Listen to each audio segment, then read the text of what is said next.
Yeah. Hello sana. Ang piyaro na huling diyo. Dili na ako maapil sa ilang gubot. Ang akong kaugmaon giukit na ako. Dili na sa ilang hugot. Naka-move on na unta ko, lahi na akong dagan.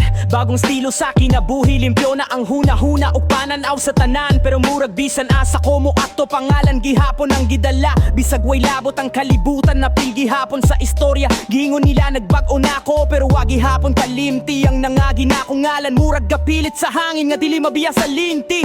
Gipanghilom na ko ang kasaba, pero sila gihapon ko sugog tingog. Murag akong kalinaw, ilang gihimong patik sa ilang dilang away undang og lingog.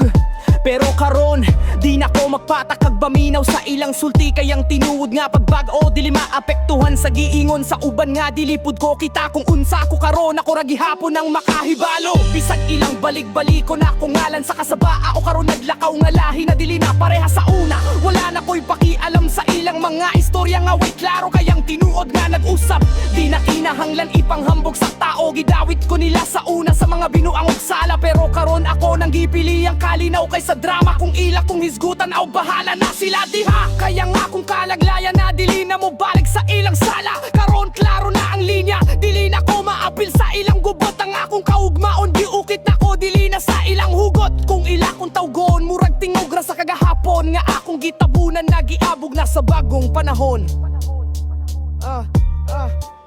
Wala na ko'y giyapas sa istoryang way pulos o kasakit. Kaya kung kalinaw mas bugat kaysa ilang tanang panulte. Gidawit ko nila sa una, pero karon lain na ang batasan. Ang ngalan nga ilang gihisgot, karon pahulay na sa kalabuan.